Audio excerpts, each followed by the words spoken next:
සුබ දවසක් වේවා හැමෝටම. ඔයාලා මේ එකතු වෙලා ඉන්නේ e-commerce application එකක් හදන process එකේ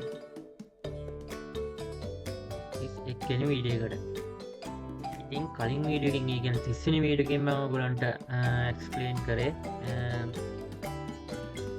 part එකට add කරගත්තු product එකක details pop up වෙන model එක ගැන explain කරේ. ඉතින් ඒකට අදාළ code එක සහ ඊට අදාළ ඩිසයින් එක මම ඔයාලට ඒ වීඩියෝ එකේ එක්ස්ප්ලেইন කරා. ඉතින් අද ඒ කියන්නේ 61 වෙනි එක්ස්ප්ලেইন කරන්න බලාපොරොත්තු වෙන්නේ ප්‍රොඩක්ට් පාර්ට් එකට ඇඩ් කරගත්තු ප්‍රොඩක්ට් රිමූව් කරගන්නේ කොහොමද? රිමූව් කරගන්න එකට අදාළ ඩිසයිනින් පාර්ට් එක සහ ඒකේ බෑක් එන්ඩ් පාර්ට් එක ගැන. හරි අපි යමු වීඩියෝ එකට. ඉස්සෙල්ලා අපි වෙබ් ඇප්ලිකේෂන් එක ලොග් වෙලා ඉමු. මම ලොග් වෙන්නම්. ඊමේල් පාස්වර්ඩ් ගහලා ලොග්ුණා පස්සේ අපිට එහෙම බලා ගන්න පුළුවන් හෝම් එක. ඉතින් හෝම් එකේ මෙතන header section එකේ තියෙන මෙතන දකුණු පැත්ත කොන්ටම් වෙන කාර්ට් අයිකන් එකක්. ඉතින් මේකේ බුවක් පස්සේ අපිව කාර්ට් එකට ඇඩ් වෙනවා. ඉතින් කලින් වීඩියෝ වල මම එක්ස්ප්ලেইন කරා වගේ තමයි ඉතින් මේකෙත් header section එක බලා ගන්න පුළුවන්. ඊට අමතරව account එක log වෙලා නම් ඒ නමින් පෙන්නනවා. ඊට අමතරව drop down එකක් බලා ගන්න පුළුවන්. මෙතන cart කියලා තියෙනවා. input field එකක් තියෙනවා අපිට search කරන්න. search button එකක් තියෙනවා. ඊට අමතරව මම මෙතන product මෙතන තමයි product add කරන්නේ. ඒ කියන්නේ add කරන product display කරන්නේ. මෙතන මම product දෙකක් add කරන් තියෙනවා. ඊට අමතරව මෙතන summary එක බලා ගන්නත් පුළුවන්. ඉතින් අද වීඩියෝ එකෙන් මම කතා කරන්නේ කොහොමද product add කරගත්තු product එකක් remove කරන්න කියලා. ඉතින් දැන් මේකේ ඇඩ් කරලා තියෙනවානේ මෙතන ඇඩ් කරලා තියෙනවා මේ item දෙකක්. ඉතින් මෙතන බලා ගන්න පුළුවන් buy now and remove කියලා option දෙකක් දීලා තියෙනවා. ඉතින් මම මෙතන පෙන්නන්න remove කියන එක ඔබලා දීලා. ඉතින් remove දුන්න පස්සේ success remove your cart. ඒ කියන්නේ මේ item එක cart එකෙන් අයින් කරනවා. ඉතින් ඒත් එක්කම reload වෙලා cart එකෙන් ඒ item එක අයින් වෙනවා. ඉතින් උඩට බලා ගන්න පුළුවන් ඉස්සල්ලා item දෙකක් තිබ්බා. දැන් තියෙන එක item එකයි. ඉතින් දැන් මම මේක remove කරලා පෙන්නන්නම්. ඉතින් ඉස්සෙල්ලා එක වගේම success remove your cart කියලා මෙතන උඩින් pop up වෙනවා. ඕකේ දුන ගම cart එකේ empty වෙනවා, කිසිම දෙයක් නැහැ. මම start shopping කියලා යම් දෙයක් add කරලා ඔයගලන්ට ආයෙ පෙන්නන්නම් කොහොමද remove කරන්න කියලා. ඉතින් මම ආයෙ මෙතන මේ item එක add කරගන්න. මේ item එක add කරගන්න. add කරගෙන අපි cart එකට කාර්ට් එකට ගියපත් පස්සේ අපිට බලා ගන්න පුළුවන් කාර්ට් එකේ item දෙක add වෙලා තියෙනවා. ඉතින් මේකත් අපිට remove කරලා පස්සේ අර විදිහම remove වෙනවා. ඉතින් මම ඔයගලන්ට පෙන්නන්නම් database එකකිනුත් මේක වෙනවද කියලා. මම යන්නම් මගේ කාර්ට් එකට. ඉතින් කාර්ට් එකේ refresh කරලා පස්සේ බලා ගන්න පුළුවන් item දෙකක් තියෙනවා. product ID එක 59. එතකොට 57. ඒ item දෙක තියෙනවා මෙතන බලා ගන්න පුළුවන්. refresh කරලා ඒ තියෙනවා. ඉතින් දැන් මම මේ දෙකෙන් එකක් remove කරලා ඔයගලන්ට පෙන්නන්න. success remove. ඉතින් පළවෙනි එක මම අයින් කරා. remove කරා. ඉතින් දැන් මම මේක refresh කරලා පෙන්නන්න. ඔයගලන්ට බලා ගන්න පුළුවන් database එකනොත් ඒක remove වෙලා තියෙනවා. ඉතින් මම මේක remove කරන්න. remove කරලා පස්සේ cart එක empty වෙනවා. ඔයගලන්ට බලා ගන්න පුළුවන් දැන් මම මේක refresh කරුවා.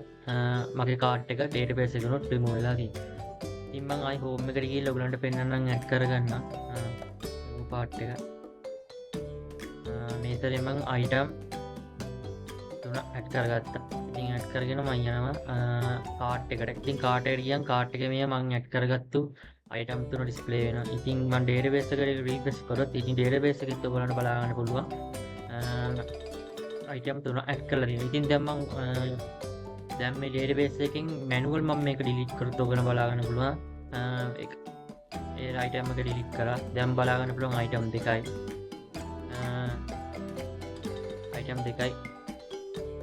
දැන් මේ web එකේ අපිට ඉස්සෙල් load වෙලා තිබුණායි. දැන් මම මේක refresh කරන්න. ඉතින් refresh කරා ඔයගලන්ට බලා ගන්න පුළුවන් item දෙකයි තියෙන්නේ.